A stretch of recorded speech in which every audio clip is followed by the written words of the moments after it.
topics and opinions expressed in the following show are solely those of the hosts and their guests and not those of W4CY Radio, its employees, or affiliates.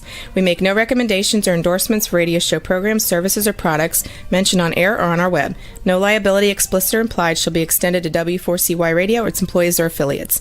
Any questions or comments should be directed to those show hosts. Thank you for choosing W4CY Radio.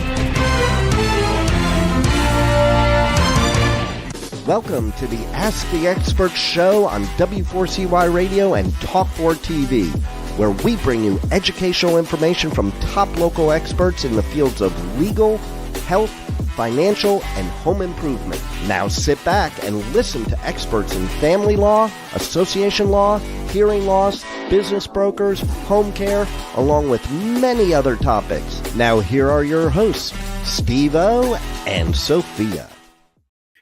Hey, good afternoon, South Florida, my hometown of South Florida. Welcome to another Ask the Expert show. We usually tell you this is our 16th year, but now it's 17 years. Ask the Experts has been running that long. I'm very proud to say, and I got to tell you, this is the first Thursday of the month, so that means K. Bender Rimbaum, which means they have been with us for 10 years. It's amazing, and we love getting your letters. I've got a surprise for you today. There's an attorney that we actually have gotten a lot of email on. It's attorney Andrew Black telling us how much they enjoyed him. We can't tell Robert K. that. We got to keep it a secret, but good afternoon, Andrew. Steve, thank you so much. You're flattering me. Bro, you get fan mail. I can't believe it. It's probably either my wife or my mom. And he's also got a great sense of humor. You know, it's amazing. After 10 years, we're still gaining new listeners all the time. Tell people about K. Bender Rimbaum. Absolutely. And it's great. And I want to thank you again for having us. 10 years really flies by. Suck up. Yes. This is but it does. The suck up. It does. And I'm about to begin my 20th year working at the firm. So talk about time flying by. Absolutely.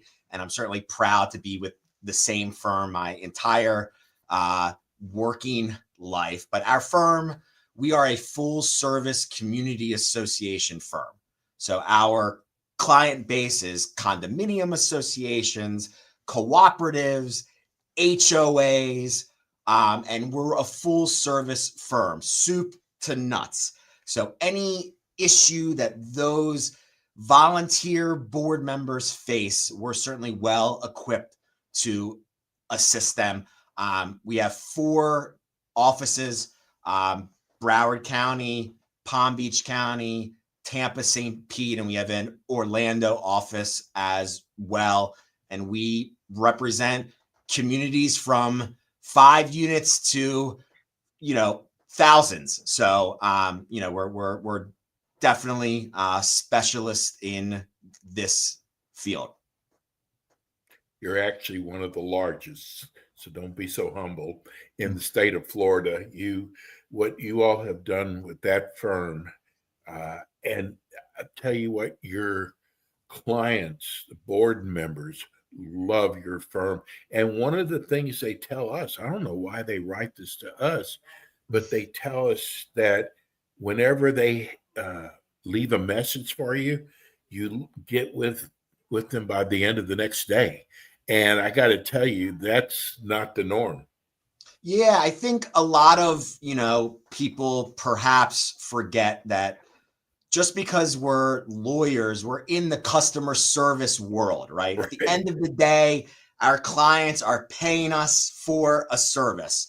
And we really emphasize that here. And we hear from a lot of boards that perhaps have recently engaged our firm that one of the concerns they had from maybe their, last firm was really just a lack of responsiveness, and, we really emphasize and strive to make sure that if you're taking the time to email us, call us, you have a question that's impacting how your community runs, that we definitely get back to you in a very prompt fashion. And we hope in an easily digestible way, right? We don't want to send 20-page opinion letters with a bunch of legalese baked in there. We really want to give straightforward responses that the board can properly review and then make whatever judgment call that the board thinks is in the best interest. I tell you, one other thing, because you're busy taking care of your clients, but I see things like this. You're like one of the few firms in Florida that this is all you do. I got to tell you, I've seen shingles hanging from law firms that go, we do bankruptcy, we do business law, we do community association law. I mean, you have a whole list of areas. But I've learned from doing the show for so long that the firms that just target in one area, like your firm does, is usually the best. Does that make sense? It totally does. And look, the Florida statutes, whether we like it or not, they change every year. And there's whole chapters just for condominium associations, chapter 718, for HOAs, chapter 720, for cooperatives, chapter 719. So these are very specialized statutes, and there's a lot there. So, we as a firm feel like we really focus on that.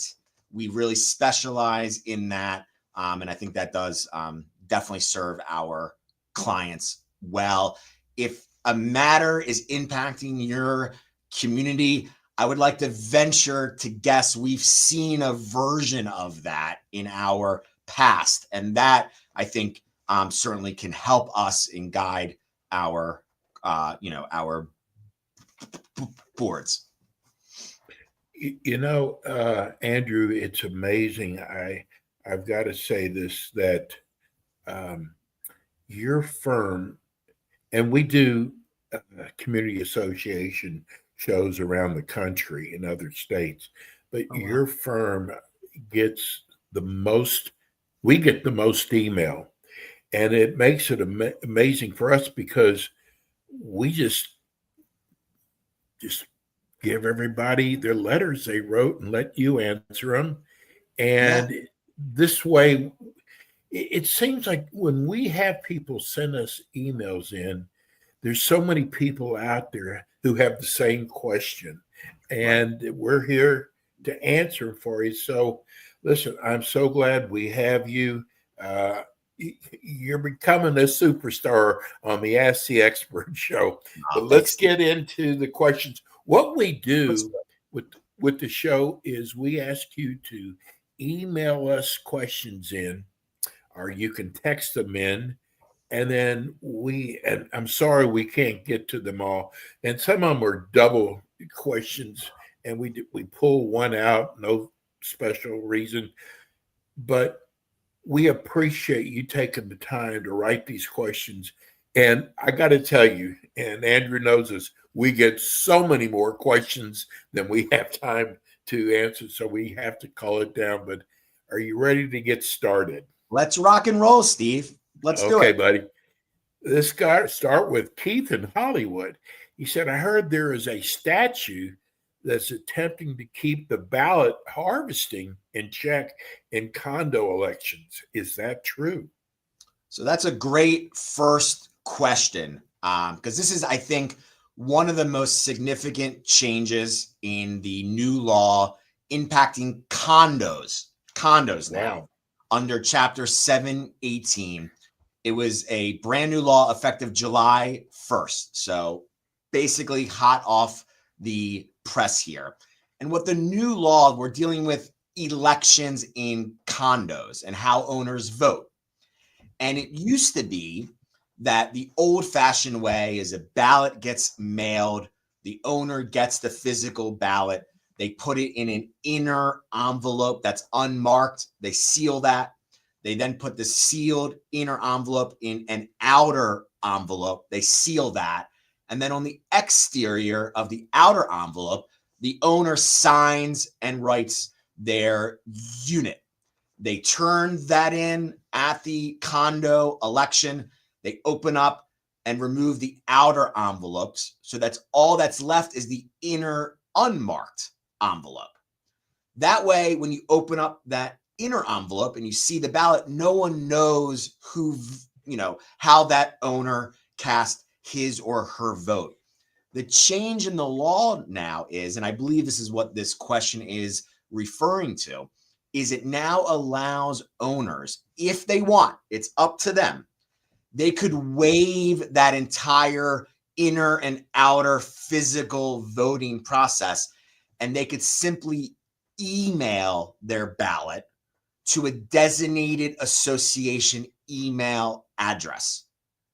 So there's no envelopes now. If the owner chooses to waive their vote from being a secret vote, they can waive that and say, I don't care about people knowing how I voted.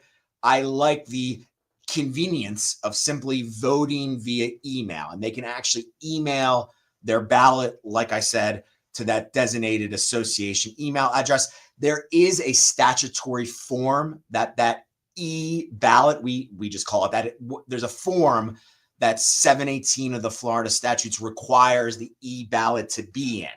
So it's not as simple as someone just using their AOL or their Gmail address to just type in, I vote for, Bill, John, and Sue. The e-ballot has to be in a certain form, but there is that option now. And this is somewhat of a long answer for the first question, but I think this is really important stuff. Yes. The caveat to this new e-ballot authority is if your association has already adopted what's called electronic voting, different than submitting an e-ballot just via email. Electronic voting has been in the law for a handful of years now. Electronic voting is where the association hires a third-party electronic voting software where people can vote electronically through this third-party software. If your association has authorized electronic voting, then there is no ability for owners to just do the e-ballot option. So the main takeaway from all of this changes is if you have electronic voting, you can still use electronic voting. There's no e-ballot option. However, if you have not authorized electronic voting, then an association must have a designated email address that allows owners to submit their e-ballot. So that will, it's kind of in my opinion, it's a little bit of a head scratcher, this new e-ballot thing, because a lot of the sort of anecdotal horror stories we heard about condo elections was dealing with possible fraud and, ballot harvesting where people are running around collecting a bunch of the physical ballots. It seems like there could be the potential someone using this e-ballot process to, who knows if they were the actual person sending that email or not. So it'll be interesting to see if the legislature fine tunes this to, perhaps shield from some of the possible fraud. A lot of statutes went into effect July 1st. Yeah, so that was one of the main ones. Absolutely. Yes. How's your feelings on the new statutes? Happy? It's sort of a mixed bag, and we have attorneys in our firm that actually go to Tallahassee every year. They're part of a lobbying group to really contribute our knowledge to hopefully come up with some more common sense statutory changes. For better or for worse, your audience out there may be aware the condo lobby isn't as strong as perhaps the bank lobby or the insurance lobby. So it's somewhat of an uphill battle, but we really do try to, lend our, knowledge This year, there's some head scratchers out there. I'll be gentle and say it like that. One of the head scratchers is for a condominium, for the annual meeting, which is really a meeting of the owners, right? It's where the owners vote. That's when the election happens. For the annual meeting, the new law says a quorum of the board must be physically present there. And we've sort of scratched our heads figuring out, why was this added? There's really no impact whether a quorum, which is, again, just a fancy word for the minimum number of board members that usually need to be present for a board meeting, not a meeting of the owners. So it's really a little bit, like I said, a head scratcher, why a quorum of the board being physically present has any impact at all regarding how the annual meeting is being held.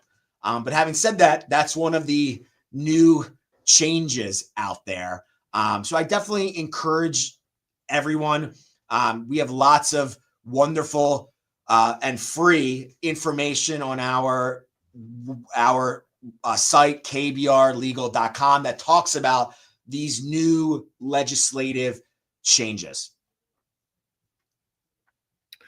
We just got a text in from McDevil's Advocate.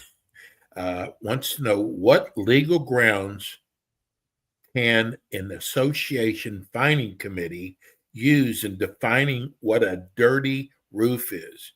A white tile roof with the same I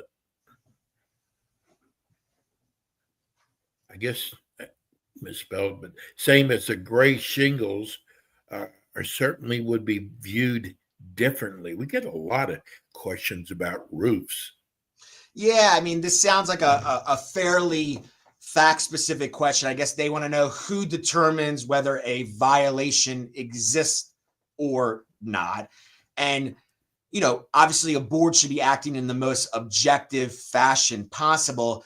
Dealing with whether something is dirty or not, naturally, there's a little bit of a subjective flair to that, but I think it would ultimately be judged on what a reasonableness standard is, right? What would an objectively prudent person, if they were staring at that roof, whether he or she would feel like it doesn't match the aesthetic standards or not? From a legal perspective, in my view, the board does have the authority. They can use their reasonable business judgment to say, we think this roof, doesn't meet what our maintenance standards are, and they could certainly approve a fine. Just a quick reminder, a monetary fine is not a final fine until there is that hearing in front of an independent committee of other unit owners. And it's that independent committee that has the final authority to either confirm or reject a monetary fine that was levied by a board. Okay. And by the way, one of the things I wanted to mention at the beginning of the show, what is so great about your firm is education. Education is so important to your firm. Besides just customer service, you've got a lot of classes coming up this month. Can you tell people what they are? Absolutely. And I totally agree. And even by the number of calls and emails and texts you get, there's an appetite out there, right? People want to learn more. And we certainly love the opportunity to sort of give back and give all these wonderful and free courses. Really up until the holiday time, we are jam-packed. Next week, December the 8th, we have a great guest restrictions and screening course at 12 o'clock. That's December 8th. December 10th, in the Tampa St. Pete area, this is an in-person. This is not on Zoom. This is in person. We have a wonderful legal update course. That's December 10th. That's live in the, like I said, the Tampa St. Pete area. That's at 8:30 a.m. until 10:30 a.m. Also, December 10th, very busy day. We have 4 webinar courses back to back to back to back. So we start with covenant enforcement at 10 a.m. The next one at 11:15 a.m. is elections. We're in election season for most communities, so that's a great course. Then at 1 o'clock, we have a course dealing with fair housing matters, specifically assistance animals and service animals and all that fun stuff that if you're on a board, no doubt you've dealt with some of those problems in the past. And then at 2:15, we have a great conflict of interest course dealing with when can a board perhaps hire a vendor that maybe a board member or a family of a board member has some sort of financial involvement in. And then the following week, December the 16th, we have an HOA board member certification course. That's from 12 to 2:30 p.m.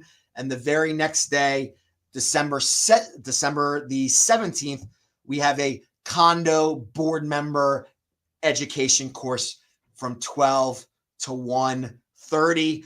I encourage everyone, that was a mouthful, definitely go to our website, kbrlegal.com. We have a tab where there's a calendar. All of our courses are right there. You can sign up. Like I said, of course, it's free. And we hope to see some of your audience there. So yeah, we have a jam-packed month. Yeah, you do. I just want to tell people I have lost my glasses. So I'm trying to read the chat line, and it's kind of difficult today. So we might have to do it next month. It's just I have looked everywhere for them. But we're going to go to a commercial. Andrew, tell people how they can, what's the main number they can call for any of the offices? Absolutely. It's 800-974-0680. 800-974-0680. That's our main office number, and you can reach any of our offices. And you've got the greatest website with the most educational information on it. Give them their website. Absolutely. Yes, it's kbrlegal.com. So kbrlegal.com. And yeah, we have all of our we have legal articles up there. You can sign up for our free upcoming courses and lots of good information. So we're going to go to break. This is always the first Thursday of the month at 5 o'clock Eastern time. And then we have our Tampa show is always the last Tuesday of the month, also at 5 o'clock Eastern time. And then we have our Orlando show, all with K. Bender Rimbaum. It's the last Thursday of the month at 5 p.m.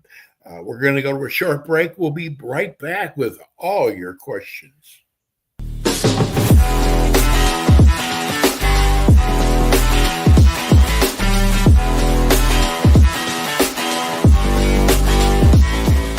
K. Bender Rimbaum is a full-service community association law firm dedicated to the representation of community associations throughout Florida.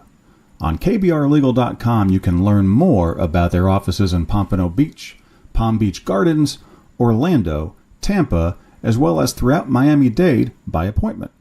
Several K. Bender Rimbaum attorneys are board-certified specialists in condominium and plan development law and assist clients with all matters of community association legal issues while keeping them up to date on new developments that affect their associations. K. Bender Rimbaum is also a well-known provider of free legal education for managers and board members. Contact K. Bender Rimbaum today by calling 800-974-0680. That's 800-974-0680 to reach any of their locations.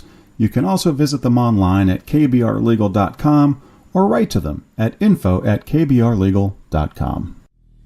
And we are back with the Ask the Expert show on W4CY Radio and Talk4 TV with your hosts, Steve-O, Sophia, and their expert guests. We are back. We're here with attorney Andrew Black of the K. Bender Rimbaum Community Association law firm with their main office here in South Florida. We're going to get back to your questions. This is kind of an unusual question, Andrew. This is from Kathy in Boca. She wants to know 4 of 5 of our board of directors want to remove the president to director and a director to president, as the current president doesn't consult the board for board decisions. How do we get this on the board's agenda?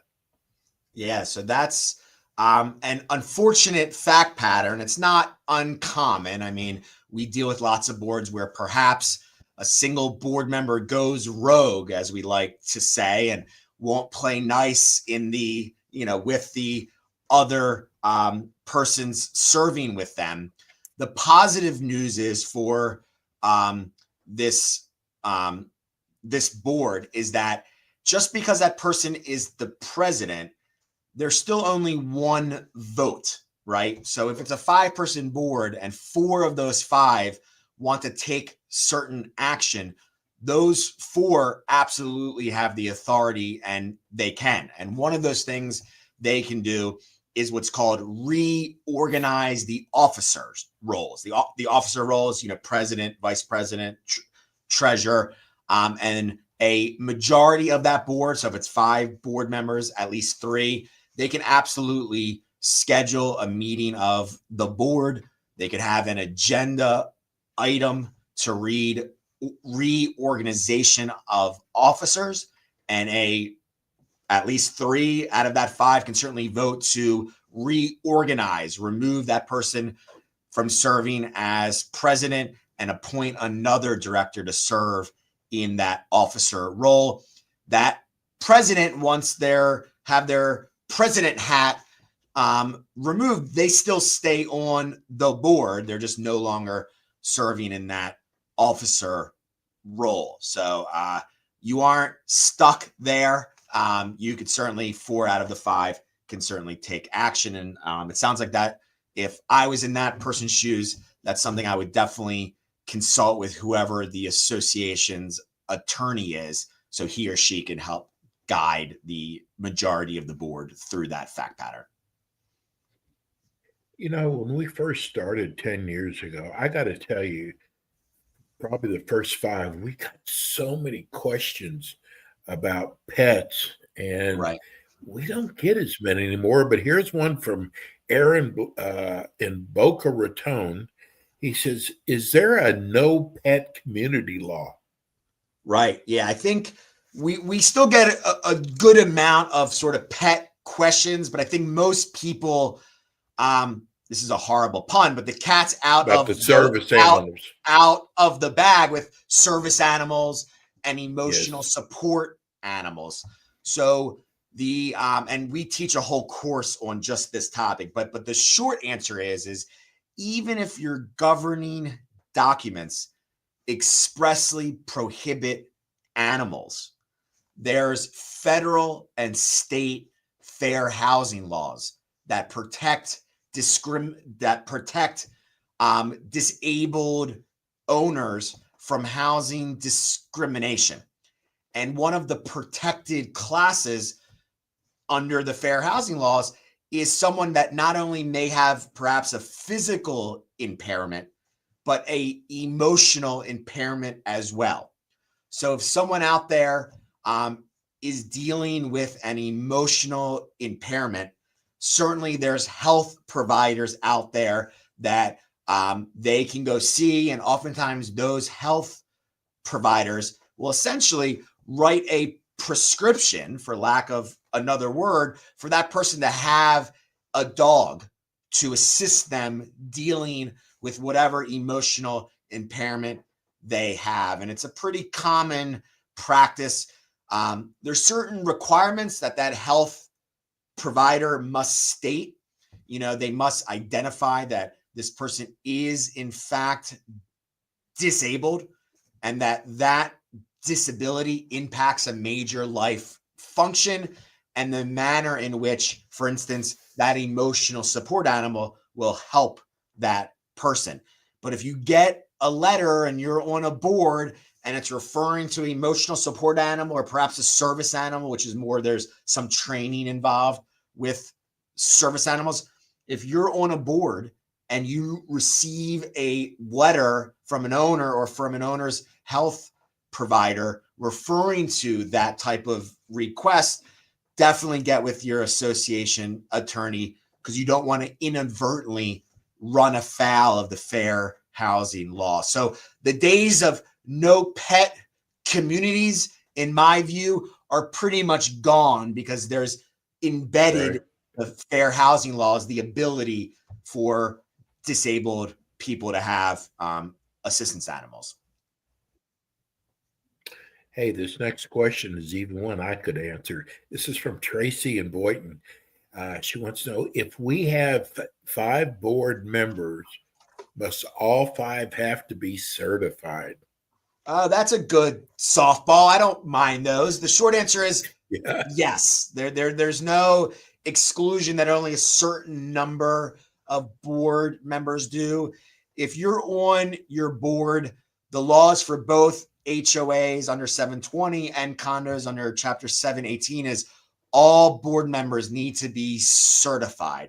And the goal is, it's a volunteer job and it can be very hard. I always joke the pay's not very good, right? 0. But they want board members to really have some basic working knowledge of how the laws work. So every board member, within 90 days of you getting onto your board, there's a board member certification requirement, and that would apply to all persons serving. Here's one we kind of covered. Chad and Boynton. Is a visitor with emotional support dog required to advise the association or property management in advance of arriving with the dog? The tenant's lease does not allow pets or dogs. Okay, yeah, this is sort of an interesting spin on the question before. From what I'm hearing, this is not the owner or the tenant. It's like a friend or a guest who's coming to see that unit occupant, and they have a dog, and it might be a no pet community. So practically, this can be tough for enforcement, because you're not going to stand at the front of the community and say you're not allowed in. So usually our practical guidance, if there's a friend, someone just coming to see the owner, we generally advise give that guest like a one-time free pass, but you should definitely notify the owner or the tenant in writing that there was someone came to see you on this day. They had a dog. As you know, dogs are not allowed here. So if they're requesting that it's a service animal or an emotional support animal, before they bring that dog back a second time, they must provide the documentation from their health provider to support that they have that health related need. So we advise one-time pass, but definitely notify all of the parties that before it comes back again, that they do what they're supposed to do. Here's another question. Please discuss the new law regarding, irrespective of a Zoom meeting ability, a physical attendance location for members must still be provided. Yeah, so this is one of the new changes, Steve, that we were talking about. I always joke, it's really not funny, but before 2020 and Corona and COVID and all of the lockdowns, I never heard of Zoom. I really never knew what Zoom was. all of a sudden, obviously, people couldn't, travel. Zoom became this huge popular tool, and most boards, Yes. rightfully so, we were in a state of emergency for so long that meetings were held virtually, only by Zoom. And 21, 2022, 2023, 24, 25, lots of boards are like, I like this Zoom thing. Let's continue to have meetings via Zoom. So the law was recently changed for condos, but I think if push came to shove, really HOA should follow this as well. As of July 1st, your meetings, if you want to offer Zoom or some other virtual software as an option for owners to attend, you have to have a physical location as well. So we call that a hybrid, right? Great idea. Physical plus Zoom. So in our view, it wouldn't be proper to have Zoom only. If you're meeting of your board and you're in a condo, in our opinion, it would not be proper to do the board meeting just via Zoom. Should make sure you have a actual physical location that owners can go. And I guess the thinking is not every owner may be technologically inclined, and there should be an ability for someone to physically go somewhere and be able to, see what's happening. Now, that does not mean, in my view, that you can't set a laptop up in the physical location, pull down a screen and broadcast the Zoom, there. But you need to have some physical space that an owner can go and watch and speak. A homeowner brought it to our attention that we had not taken the continuing ed classes on 6/30/25. Should we vote again on agenda items since we were suspended to avoid legal challenges? Yeah, so that's an interesting question. This is when, like I said, all board members need to be certified. The positive news is the lack of certification doesn't impact the whether an action is valid or not. So as long as you're a duly elected or duly appointed board, those actions you took, even if you weren't certified, in my view, would still be valid.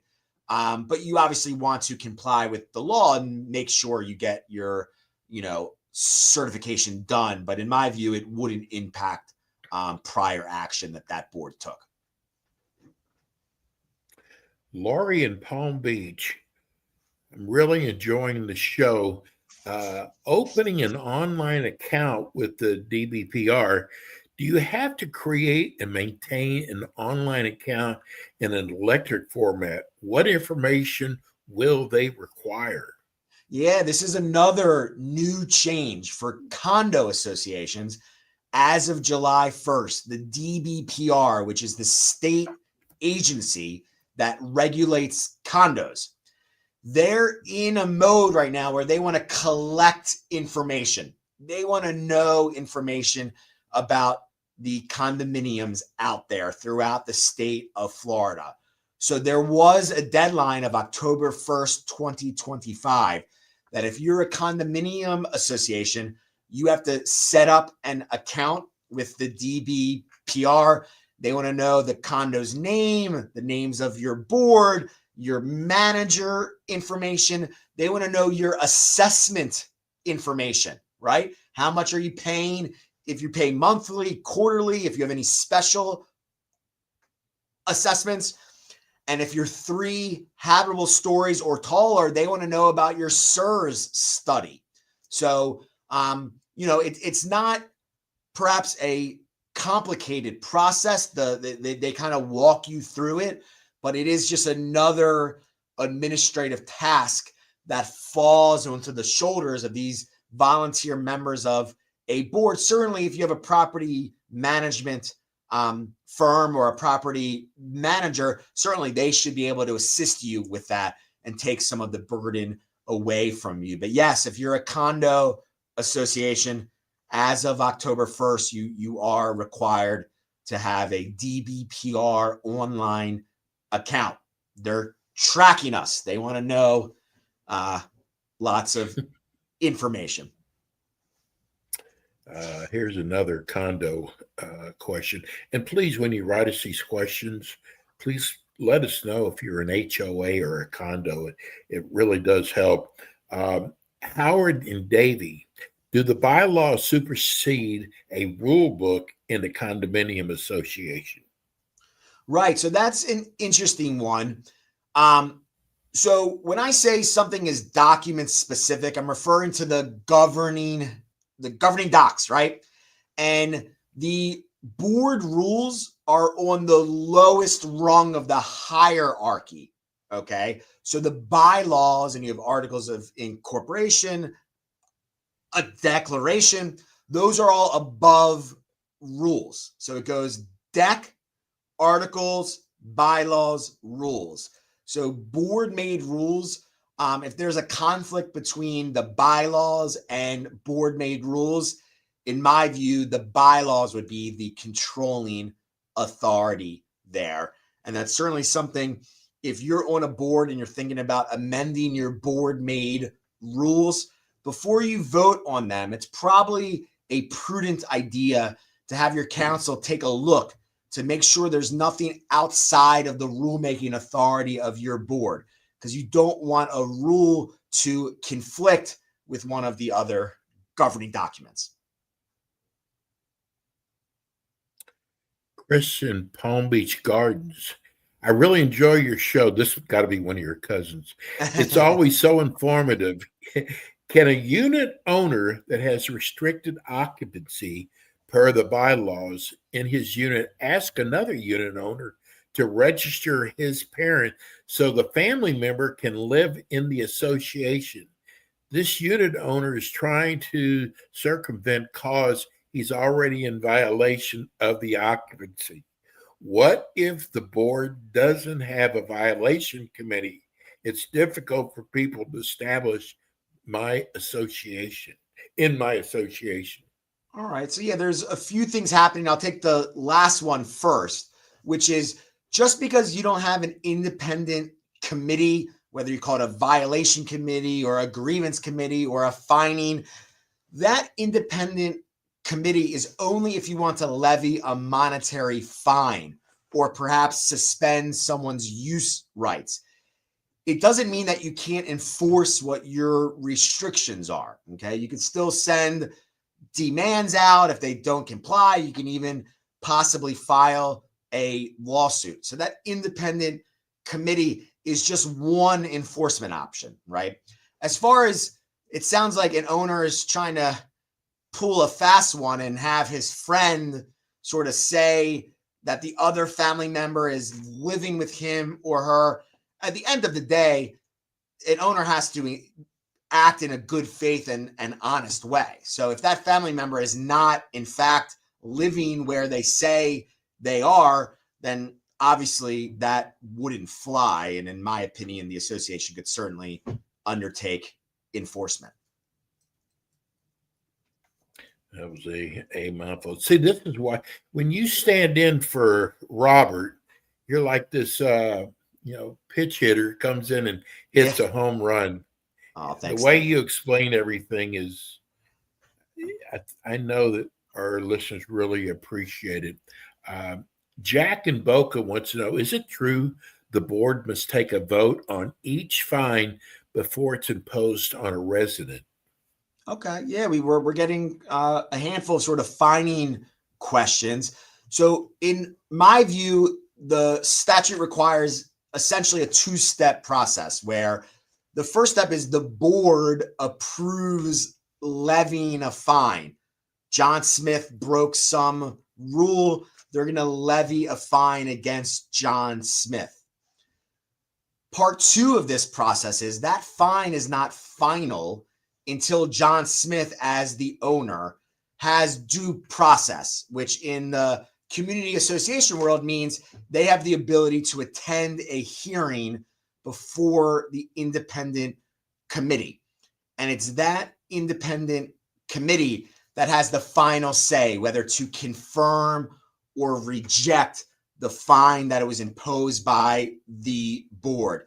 In my view, it's somewhat in the gray area for the board just to adopt like a blanket fining schedule without having some corporate action to document that John Smith, the board has approved the fine against John Smith. So in my view, it's cleaner, less subject to challenge for the board to approve a specific fine against a specific home.